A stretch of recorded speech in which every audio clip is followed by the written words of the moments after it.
Thank you. The webinar will begin in a few minutes.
Thank you. The webinar will begin in 1 minute.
Hello, everyone, and welcome.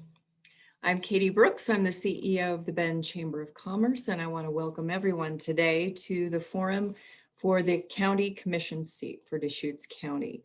As you know, we are doing a three-part series. Last week, we hosted the City Council candidates for Bend.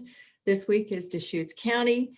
And then our next up is the legislative seats, and that's in a couple of weeks. I'll have those dates for you at the end of this forum.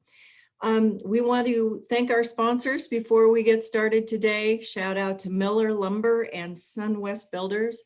Really thanks to you both for sponsoring these forums. Without you, we couldn't bring this great content out to our members and the greater community. So thanks very much. Before we get started today, a gentle reminder, not so gentle. If you have not registered to vote, get on it. It is October 13th is the last day you can register in person or online, or if you mail it in, it has to be postmarked. So remember to make a plan to vote, everybody, so you're ready when that day comes, when you get your ballot in the mail. So on to today's program. We're going to hear directly from both candidates. I'm going to introduce them here in just a second. The format today is going to be a mix of different things. We'll have a couple of minutes of introduction. The candidates will be able to ask each other a question. And then we have some pre-recorded questions from chamber members, businesses here locally in the Bend area. And then we're going to open up the floor to everybody who's in the audience today. So a couple of things about housekeeping. First of all, please use the Q&A button, question and answer button there at the bottom of your screen. That's how you put in the questions for Commissioner Henderson and candidate Phil Chang. So we will be monitoring that, the team that's behind the scenes, to make sure we get to as many as we can.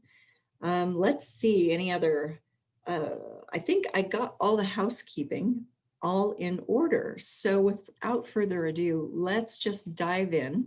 And I'm going to introduce both candidates. So Commissioner Phil Henderson is obviously a Deschutes County Commissioner, and he's running for the seat. And then Phil Chang, candidate from the Democratic Party, is his challenger. And again, gentlemen, welcome. So glad you're here.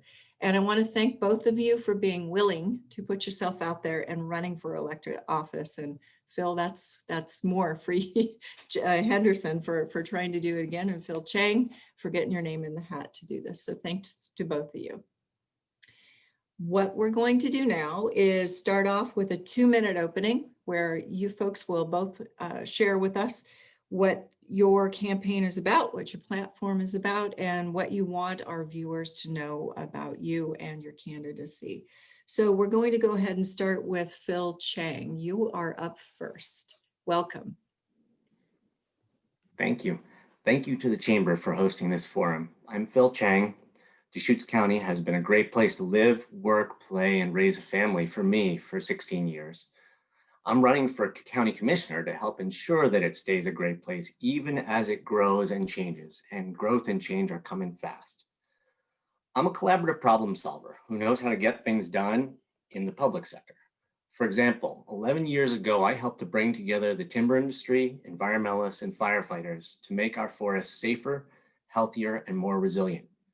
We secured $10.1 million of supplemental funding for the Deschutes Collaborative Forest Project, which have helped to implement over 120,000 acres of fuels reduction treatments, which have already helped to stop wildfires from burning into our neighborhoods in Sisters, Bend, and Sun River multiple times. This work also supported over 100 jobs in the woods and in forest products facilities over the last 10 years.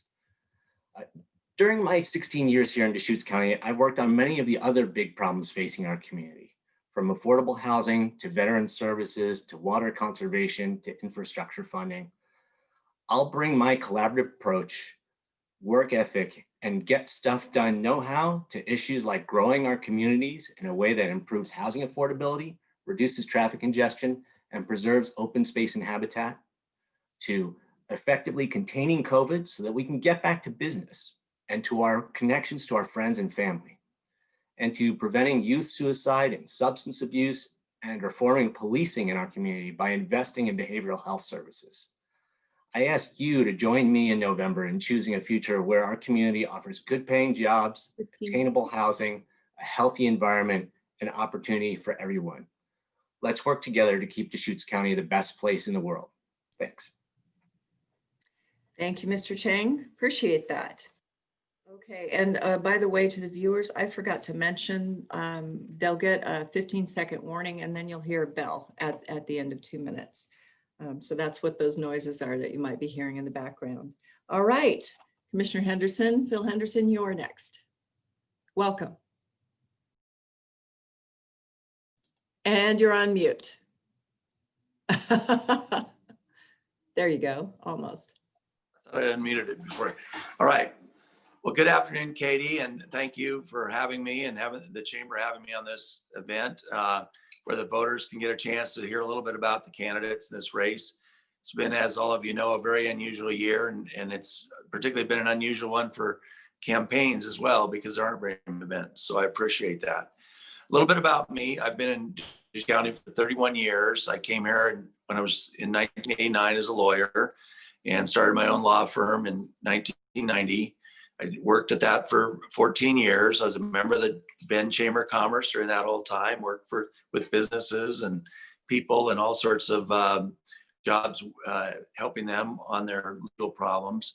I was then hired by one of my biggest clients, a large construction firm, and I'd had experience in construction prior to law school, and so it was a good fit for me to build literally hundreds of homes throughout the county, particularly in the resorts. So I got to know a lot about the county and the breadth of the county and some of our residential patterns and different communities in the county. That's one of the things that drew me to want to run for county commissioner. What I think has been really significant about my tenure as a county commissioner is the amount of things that I've said I would do that I've gotten done. I think this is important for anybody you're going to elect for an office like this. There's only 3 commissioners. You need to use your vote wisely. And I've been very successful at several things. First, I promised that I would lower our property taxes, and twice I've led that effort, and we've successfully done it. That's something that I think a lot of people appreciate, people in business appreciate it, and the economy generally. I helped fix the 911 radio system when we had some serious problems. 15 seconds. And I also was very instrumental in helping get the funding for the north end of Bend, the road projects there. I will continue to be a leader in all ways and bring my experience as both an attorney and as a builder businessman to this position. Appreciate it. Wow. Okay. Thank you very much for your opening statements. I have a few things to set up the Q&A session, but before I do that, I'm going to go ahead and let each candidate ask the other one an opening question to begin with. And Phil Chang, you are up first for your question for Phil Henderson. Thank you. All right. Deschutes County is one of the few Oregon counties where county commissioner is a partisan position. Would you support changing commissioner to a nonpartisan position? Why or why not?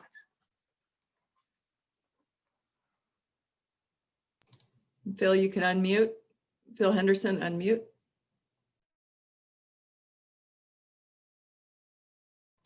Still muted? You can pantomime if you want. Go ahead. So thanks, Phil, for the question. The fact that we're run as parties in our county has historically been established. I'm not sure by who, but it's under our original charter, I think. I view being a county commissioner is a very nonpartisan job. So the only real benefit we get as running by party is, I think, as you found, you immediately had lots of support from the Democratic Party. I have had support from the Republican Party. We could change it. I don't know that it would matter or not in outcomes, but I think the real focus needs to be in a job like this on the bipartisan or nonpartisanship that we bring to this office. And we work very collaboratively currently as commissioners with the 3 commissioners we have and we have in the past. So I see it as something that could be done, but it doesn't really matter to me when that it isn't, because I think there are advantages to using the parties and, as a kind of campaign organization, I suppose. But that said, the other thing is that in this county, you can't win from either party really, because the majority of the voters really are non-affiliated and independents. So whatever party you're in, you really have to reach a large number of Deschutes County residents, which is what I try to do. Thank you. And you can stay off mute. And Phil Henderson, you get to ask your question of Phil Chang now. You are good to go. So Phil, you've worked for government all of your career, whereas I've started businesses and led businesses that have employed dozens of people in Deschutes County. Do you agree that the private sector hiring will lead our way out of this recession? And if so, why should county residents believe you know how to do that, given your lack of experience in the private sector and your lack of knowledge of how to create jobs?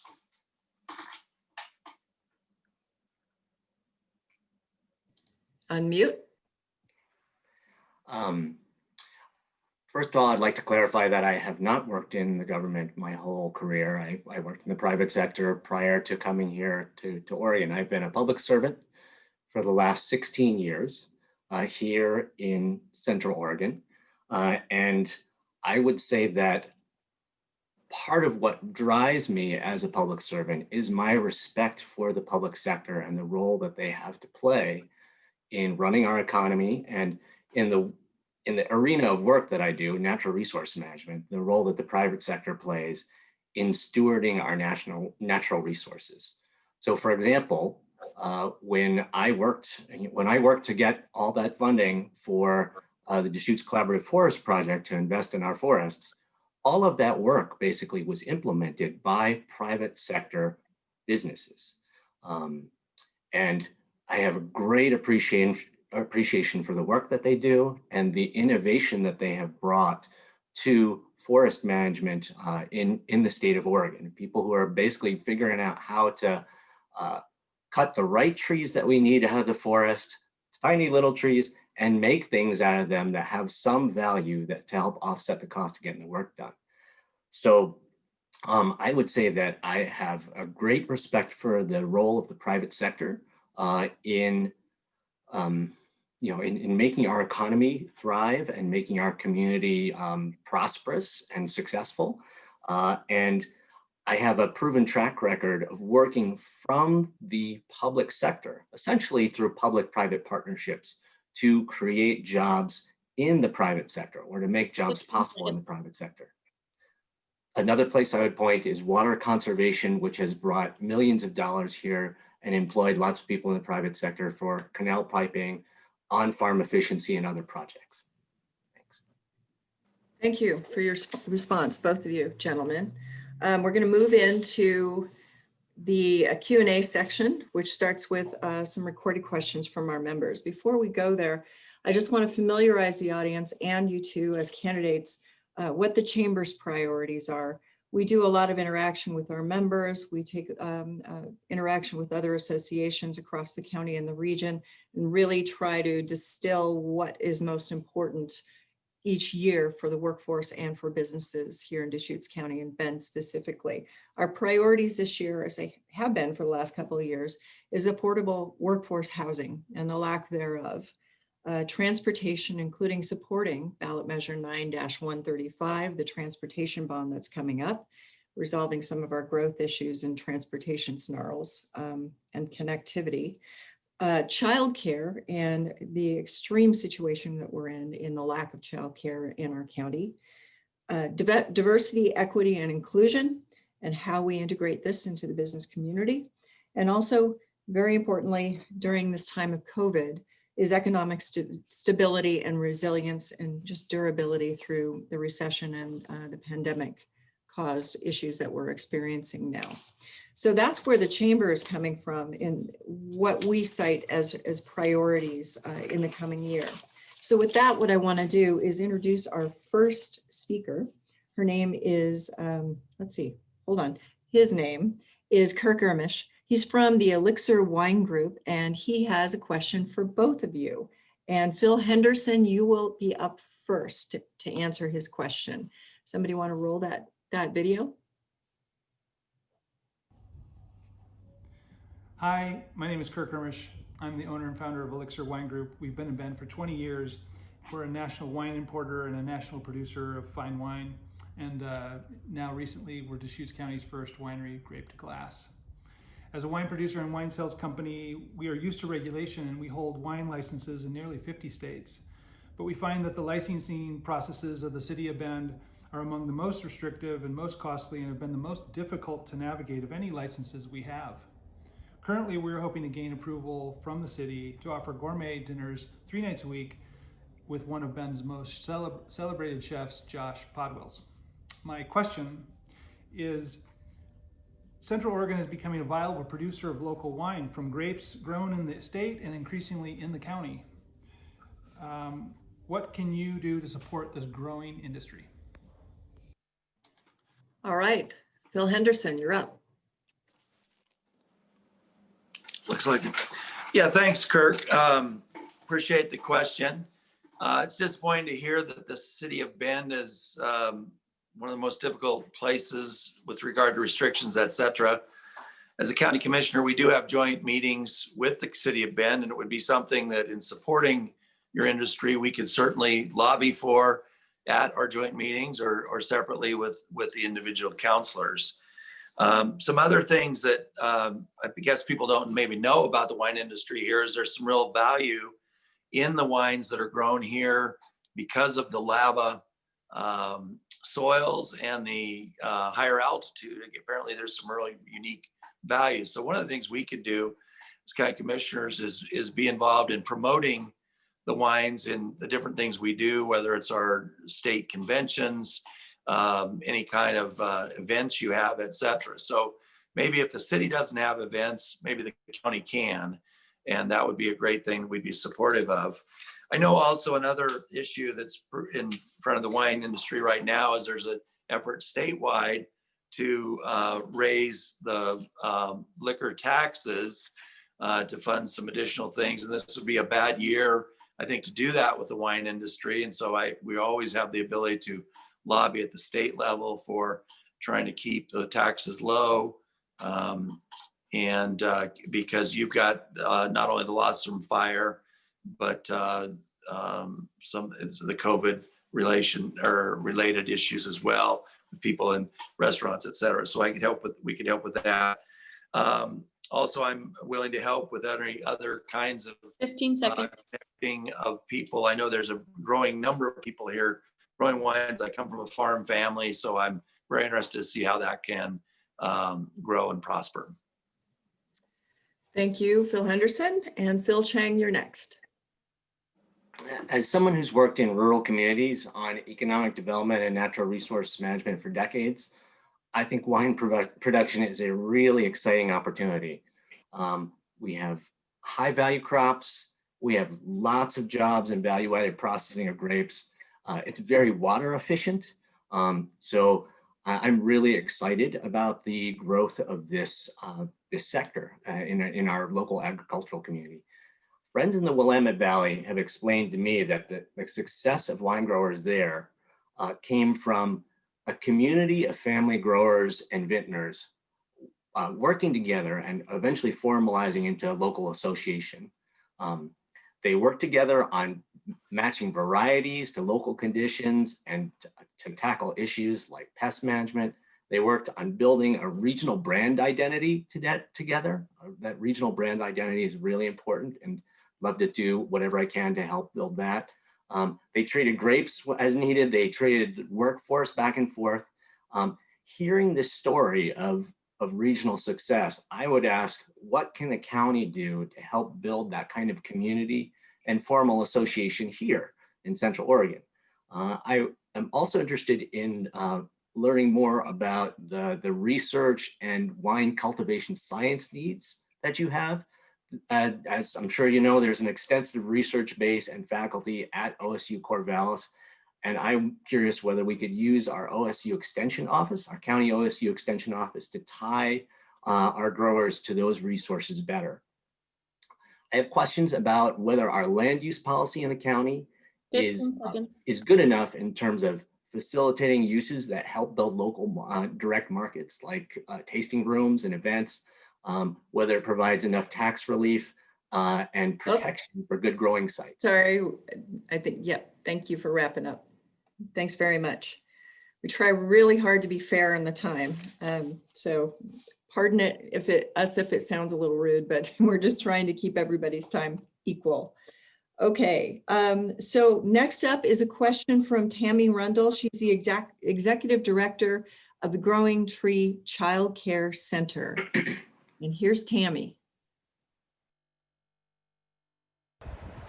First off, I'd like to take this opportunity to thank Deschutes County, the City of Bend, and the State of Oregon for the moral and financial support that they have given all early childhood providers in Oregon. It has just been amazing, the support that we feel. Because of your support, Growing Tree has been able to remain open and serve essential workers and our families through this COVID journey, and for that we are very grateful. My name is Tammy Rundle, and I'm fortunate to have been in the role of Executive Director at Growing Tree Children's Center for the past 23 years. We are a nonprofit organization that provides child care for 102 families with children between the ages of 6 weeks and 5 years. As many of you know, Deschutes County is a child care desert. Only 1 in 3 children will find a quality child care slot. I believe there are 2 barriers that prevent early childhood providers from either opening, expanding, being sustainable, or being able to provide affordable care for young families. And those barriers are 1, zoning options, and 2, affordable lease space. So my question for you is, as a county commissioner, what would you propose to help alleviate the child care shortage in Deschutes County? question. Okay, Phil Chang, you're up first on this one. Thank you, Tammy. That's such an important question. Childcare was in a crisis in Central Oregon even before COVID. And now with COVID operating guidelines and restrictions on numbers, we are at risk of losing a lot of our childcare facilities. The county can do, in my mind, at least 3 things to help stabilize childcare and expand access and affordability. First off, the county owns a lot of land and a lot of buildings, and they can contribute land or building space to help reduce costs to open or operate childcare facilities. So talking about affordable lease space, the county has these land and building resources that could be deployed in various ways to address those needs. A great example is Munchkin Manor, where my own son went to daycare when, from the time he was about 6 months old until the time he was about 3, over at the Mike Meyer building in the county complex. A second thing that we can do is we can look at the funding.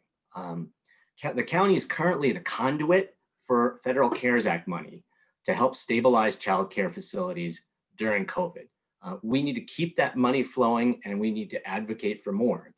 There's additional funding for childcare facilities in the next proposed Relief Act, the HEROES Act, that Congress has stalled out on passing right now. We can also advocate for state funding for childcare facilities, and we should consider whether there are ways that the county could provide county general funds or other local dollars to help support this critical service in our community. 15 I seconds. know that the county recently streamlined permitting and reduced permit fees for rural childcare facilities, and that was a good move. Thanks. Thank you, Phil Chang. Phil Henderson. Yeah, thank you, Tammy, for that question and your leadership of that organization for so long. So as Phil Chang just mentioned, one of the things we've already done as the county commission is we did change the land use restrictions for childcare and unincorporated areas in the county, making it easier to have a childcare or daycare facility on unincorporated land. So that does provide some additional opportunity for people that live in those areas to have that. The question that is brought up about space and buildings, the Munchkin Manor has been there for quite a while, and it's basically used by state employees primarily. So it doesn't really have additional capacity. If we were going to provide space, which we could consider if we have empty buildings, but I'm not sure we have any space currently that we could use for that. The funding stream that was mentioned, the first thing we did actually was we did provide funding to childcare facilities fairly early in the pandemic through the chamber, and as did the city of Bend. And then more recently, in the release from the state government of some of the federal funds, we gave a large amount of funds to childcare and an additional amount to child activities. To me, one of the things we could do more of is try to get more money from the federal government, but unfortunately the governor here and the state government held up a large amount of our CARES funding, or we could have done more of that. I've seen the charts about how much the capacity has been reduced over the years, or over the last year, and it is really concerning. We can't do much about the city zoning, but we could maybe do some additional things in the county areas. Thank you. Great. Thank you so much. All right. We have our final, I believe, recorded session. And this one is I think this one's from Preston Callicott. Yes. And he is the Senior Vice President of Effectual Incorporated, formerly known as 5Talent. So somebody run Preston's question, please. Hi, I'm Preston Callicott, CEO of 5Talent Software here in Bend, Oregon. I'm a longtime resident in Deschutes County. My question is about mental health and what the county's responsibility is in the escalating crisis of mental health among our children and those put out of work and the increasing homeless population. Okay, Phil Henderson, you were up first. Yeah, thanks, Preston, for that question.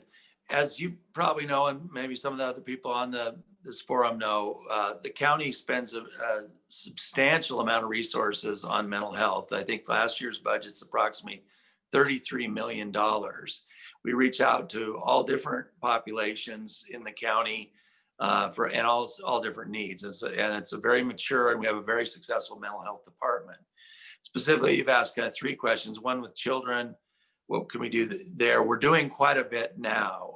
We have expanded our wraparound services for children with serious behavioral or mental health challenges within their homes, et cetera. In the schools, we have, besides the school nurses, we also have individuals that work with substance abuse related issues, which is a growing reason and cause of some of the mental health problems that we've seen just kind of spike up in the last several years. And we're now have opened our stabilization center, which is available for children also. We are looking at another proposal made by the school district to add mental health workers within the schools.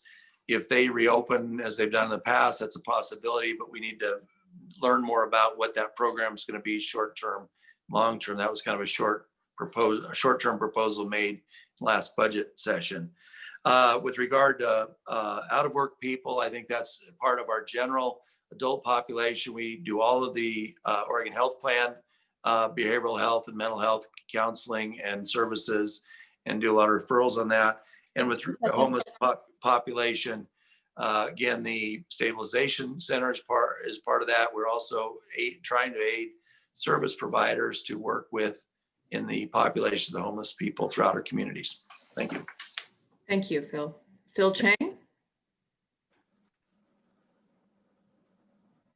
Great question, Preston. The county has a huge role to play in supporting the mental health of our kids and vulnerable populations.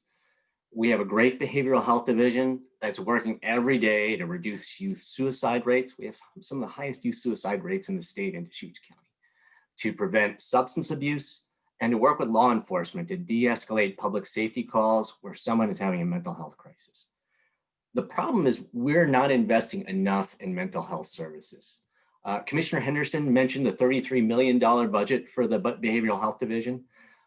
Over 90% of that comes from federal and state funds, with all sorts of conditions, restrictions, and administrative requirements connected to those funds.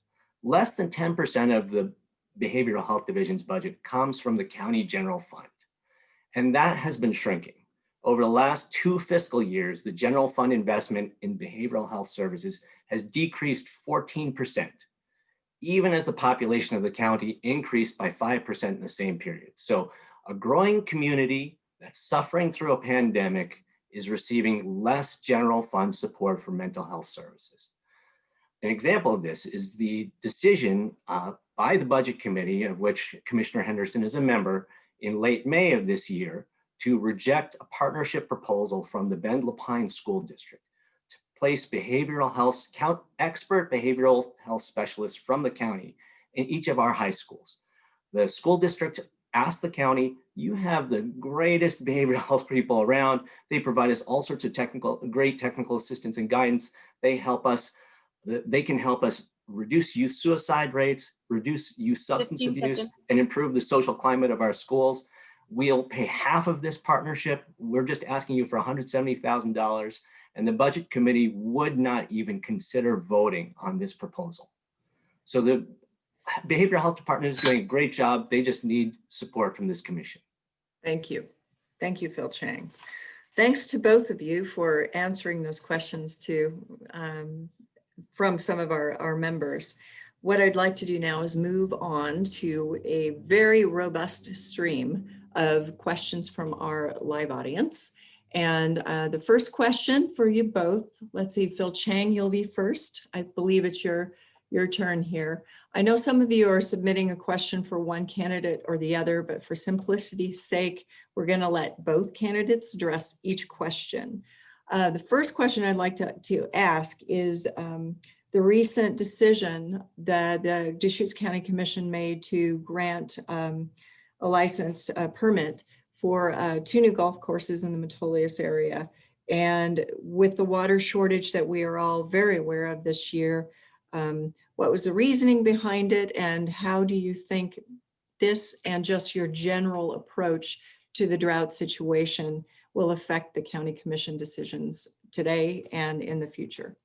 Phil Chang, you're first.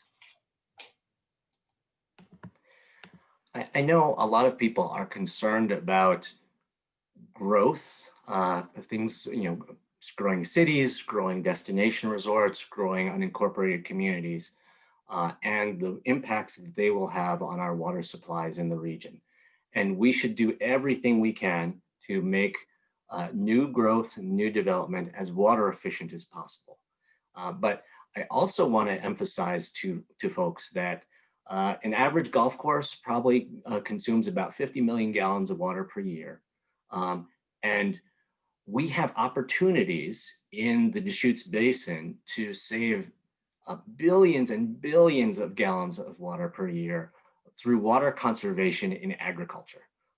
We're actually very blessed in the Deschutes Basin to have farmers that have a lot, in some cases, a lot of water rights. And there are opportunities to help those farmers save water through canal piping, through irrigation efficiency, on-farm efficiency, to give them flexibility to move that water around through water leasing and other water marketing techniques, so that we can have enough water for all of our farmers, including the ones that have the more junior water rights, for our river, and for growing communities. I do think that water conservation within agriculture is the place to focus. We need to do a couple of things to make that happen. We need to collaborate. We need to not fight about endangered species, or not fight about drying someone else up so that you can have some water. We need to work together. And then we need to secure federal and state investment to make that conservation work happen. Thank you, Phil Chang. Phil Henderson, you're up next.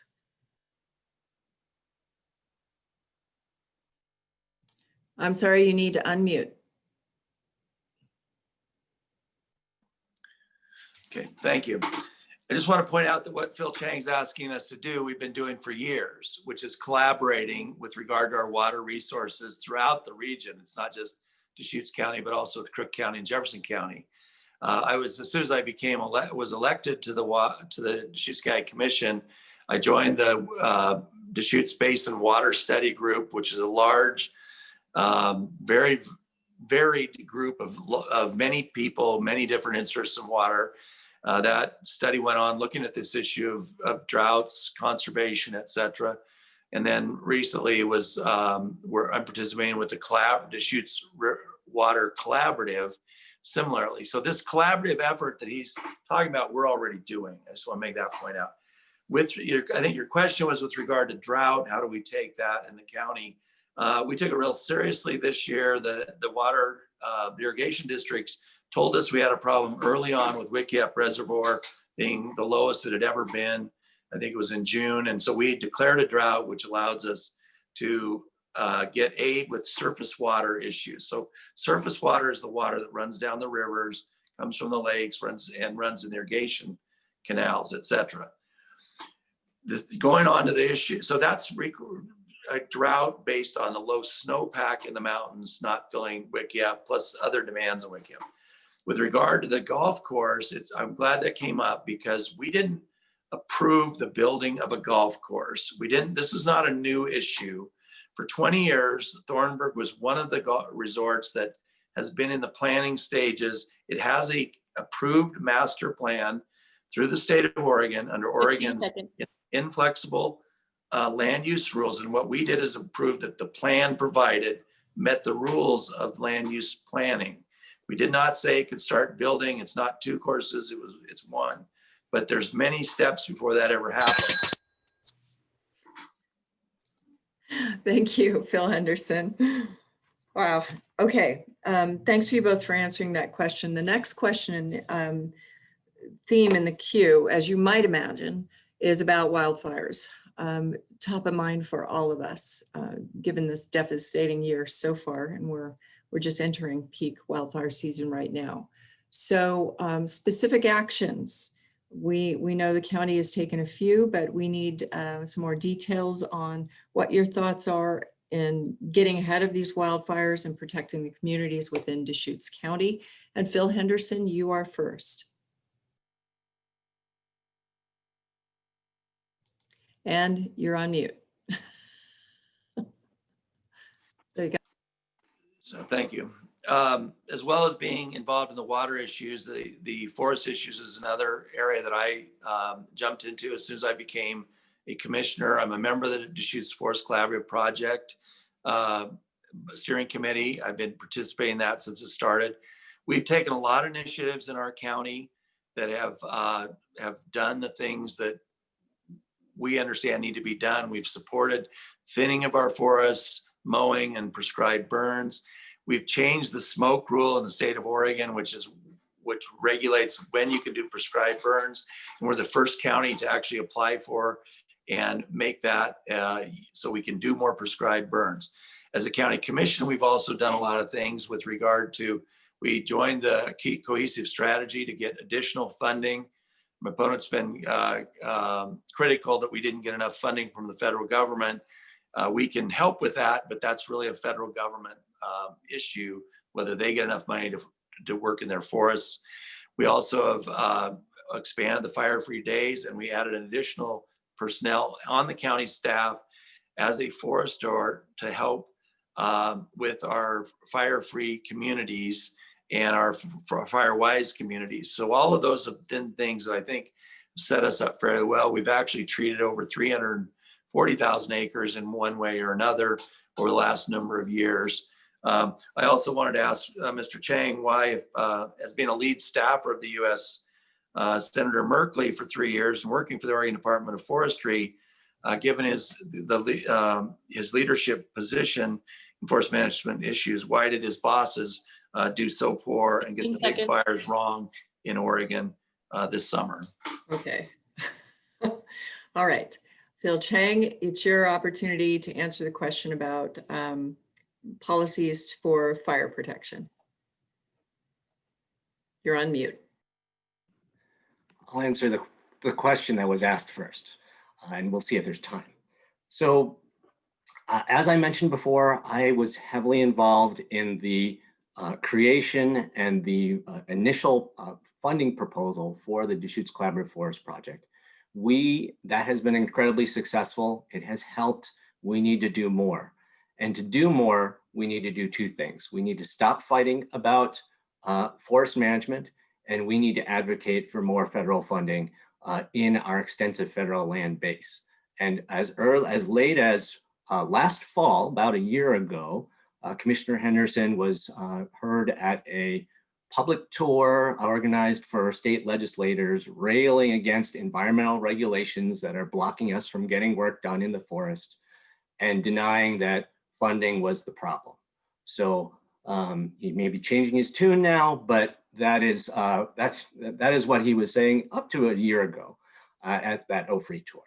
And so we need to do that. We need to advocate for more funding. We are seeing it happen. County commissioners have the ear of Congress on federal forest management because they used to get timber receipts from them. So members of Congress really care what county commissioners think about federal forest management, and they would be responsive to calls, advocacy for more federal funding. I should also say the county's Project Wildfire that offers technical assistance and funding to private landowners to make their home spaces more fire safe is really important.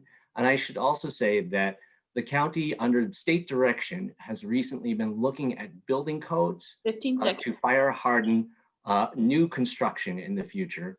And the process that they did had very thin analysis and is probably not going to recommend, the commissioners are probably not going to decide to support new protective measures. Thank you, Phil Chang. Thanks to both of you for answering that question. Next question, not surprisingly, coming up quite a bit again, is COVID. And it's startling increase that we've been having in Deschutes County and frankly, in other places across the state. One person who's weighing in said we went from approximately 11 per week to 75 per week in Deschutes County. I haven't double checked those numbers, but I track this as well. Very concerning trend. Winter is coming. What can the county do to encourage residents to be safer? What policies need to be made? What advice and thoughts do you have on keeping folks safe and getting through COVID through the winter? And then finally, until we get rid of this pandemic altogether. And Phil Chang, you are up first with that. The recent surge in COVID cases is very troubling. Our commissioner had the opportunity to lead our community in containing COVID. But instead, from very early on, or particularly very early on in the process, our county commission swept us up in the national polarization around COVID.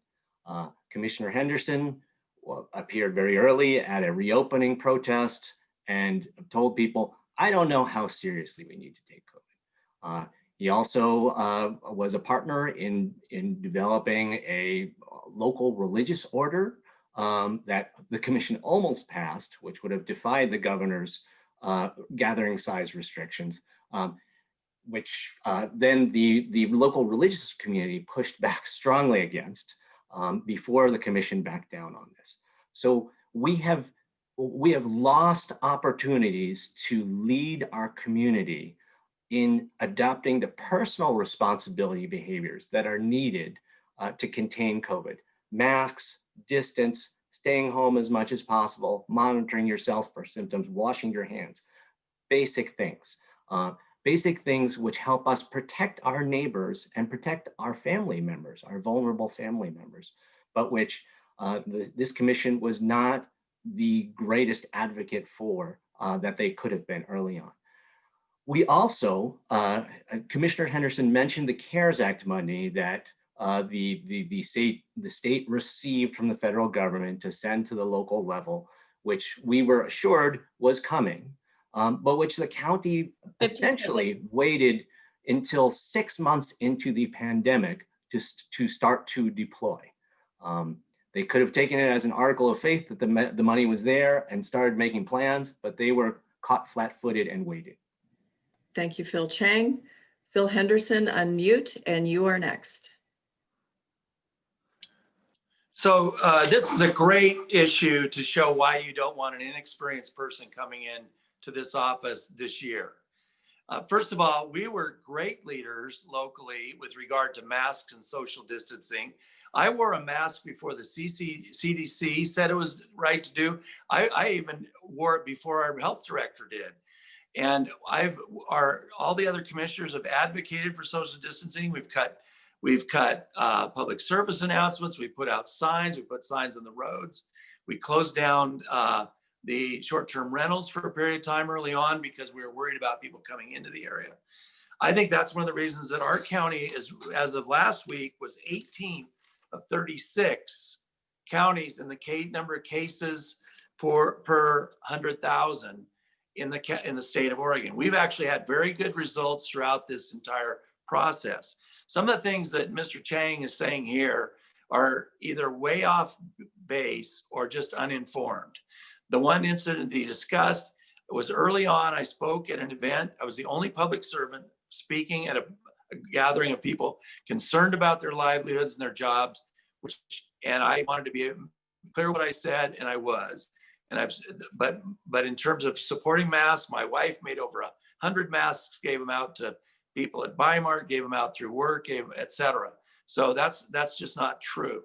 I am concerned, as the question was asked, about the uptick recently, the things we can do right. And this has been my concern all along, is that we had 3 great weeks where we were actually below the metrics needed to reopen our schools all the way to 12th grade.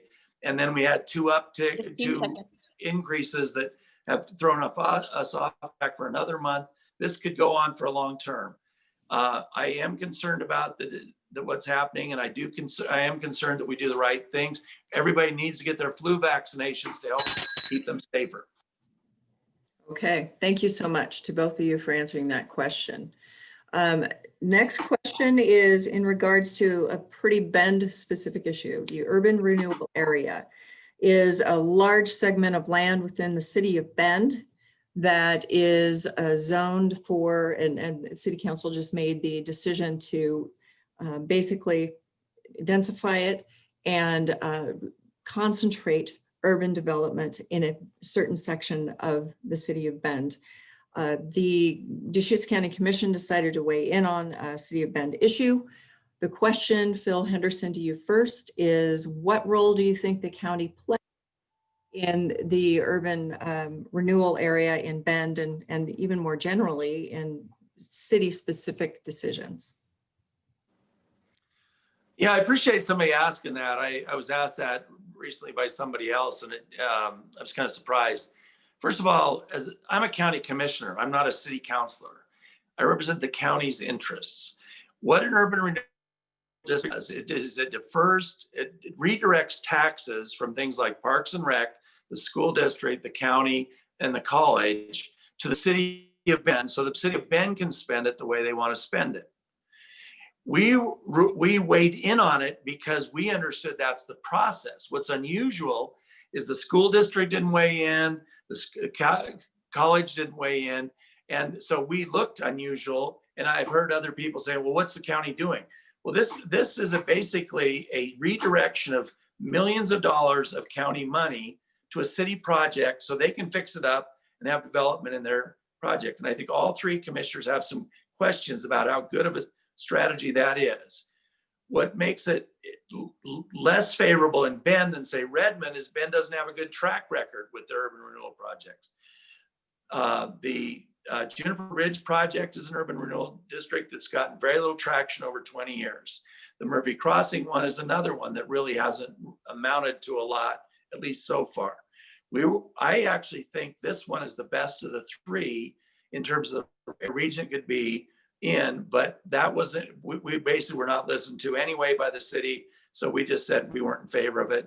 I'm still not in favor of it. I think it brings a financial advantage to certain developers, and I don't think the county will be the best. I think it's asking to do things that shouldn't be done 15 by seconds. taxpayer money. Thank you, Phil Henderson. Phil Chang, you're up next. The Bend Central District represents an opportunity for a new urban core for our largest city in Central Oregon and in Deschutes County. And it is a vision that includes room for housing for thousands and thousands of people, and a lot of affordable housing as well, which would be part of what's subsidized by the county foregoing the tax revenue, the incremental growth in tax revenue from this area. So we're talking about a new pattern of development, which allows us to do more of what we need to do, house more people affordably with less land, with less new land. And that is something we absolutely need to do in a context of incredibly rapid growth in Deschutes County. So I believe that because the Bend Central District presents this opportunity for this new pattern of development that allows us to address one of our most critical needs, that foregoing that incremental growth in tax revenue for Deschutes County is worth it. These people are going to be Deschutes County residents as well. And we need to address the housing crisis, and we need to revitalize and strengthen our local economy. We need to improve connectivity in our communities so that people can get to where they're going. Thank you. Thank you, Phil Chang. All right, there's another question in the queue. Phil Chang, you're up first for this one. It's in regards to the county's 911 radio system. As we all recall, it had a bit of a rocky start. And essentially, well, I'm not even sure the specifics, but it started off a little bit rocky. I think they worked through some of the issues at the county level, but the questions really are around how can we ensure that future decisions of this nature, in specific relating to the 911 radio system, can be avoided. And so costly problems are avoided, and that we can keep our law enforcement and others safe. So this question goes to you, Phil Chang. My understanding is that, first I'd like to say that a functioning 911 system is critical. Literally people's lives depend on it. And this is a very high priority for the county to get right. I have heard that there have been some substantial improvements made since the first kind of fiasco, but there's still opportunities to make the system better. It sounds like the major concerns, the major issues in the first go around were oversight and sloppy contracting. So those are two things that we need to make sure are in place and are done right moving forward to ensure that the 911 system is working better moving forward. I know that there are people who are still talking about the software and whether the software that we have is as good as the other software that we could have had. Basically, there was two options, and I think that's worth opening up and taking a look at. We need to look at all of our options and really understand the choice that's in front of us to be able to make the best choice possible. Thank you. Thanks, Phil Chang. Phil Henderson. Thank you for the question. This is an area that I ended up being very involved in as a commissioner, and to me is a great example of why you want commissioners that have had a lot of experience solving complicated problems, analyzing what's wrong with a situation, and how to make it better. What had happened was our new radio system went in, and primarily due to the poor management of the director, one of the towers was eliminated to save money. And there was no oversight at that time of this project. The director of the department was allowed to make decisions about what engineering was needed, what contracts were needed, without an activist board that looks into these things and says, what are we buying? How much are we paying for it? How do we know it's going to work? That sort of thing. And then when they changed directions, we had a lot of problems. We solved a lot of it by adding another tower on Overturf Butte and changing some antennas that are at St. Charles. There will be continual upgrades in our system, but we've got a new director there at 911, and I think she's very open with communications to all of us, telling us what's going on. We hired a technical director for a period of time to kind of up our ability to engage with the contractor. So to keep that going, we needed that kind of oversight. We actually changed our bylaws for the we're the governing body of 911, but for how we govern. And so that is also helpful. So we have regular meetings where that's reported, but great example of that. Thanks to both of you. And thank you to our audience for all the great questions. My apologies for not being able to get to absolutely every one of them. We will be sharing contact information with both of the candidates so that you can continue this dialogue with them through their campaigns. But we are at the end of the show, of the forum, and this is where each candidate gets to give a 1-minute summary of their campaign. And we started with Phil Chang first for the opening. So Phil Henderson, you are up first for your closing remarks. Great. Well, thanks again, Chamber and Katie, for hosting this and put it on. Really appreciate the opportunity to get some of my ideas out there. The most important thing over the next 12 months, if maybe not longer, is getting through this economically. We need leadership at the county and actually the city as well, but to focus on how we reopen our businesses, how we grow them strong, whether it's with childcare support, or whether it's the things we do to start new industries, et cetera. I think it's important as you look at this particular race, when you hear my opponent saying we should do this, we should do that, ask if we're already doing it. Because what I hear from him is many things we're already doing that he's now saying we should do. And we've been very proactive with that, and we'll continue to be. I'm very supportive of our communities in Deschutes County doing well. And we'll make sure it happens. Thank you, Phil Henderson. Phil Chang. This election offers a choice. I offer a pragmatic, collaborative problem-solving approach. Phil Henderson offers polarization and fighting over things like COVID response, forest management, and water conservation. I offer a track record of getting things done in the public sector and building public-private partnerships. Phil Henderson has spent his time on failed attempts to fight state land use laws and doing the minimum or less to contain COVID. I know the difference between good investments in public services and wasteful spending. Phil Henderson is penny wise and pound foolish and doesn't understand that a growing community needs growing health services, waste management services, public safety services, resource management services, and other things. I ask for your vote for a brighter future for Deschutes County. Thank you very much for your time today. Thanks to both of our candidates today. It's been really informative, and I really have appreciated a lot of time to spend with both of you on these questions. So a reminder to the audience that our next candidate forum is October 7th and is from noon to 1:30. It is for the legislative seats. So for House District 53, it's Emerson Levy and Jack Zika. House District 54, Sherry Helt and Jason Krupp, and Senate District 27, Eileen Keeley and Tim Knope.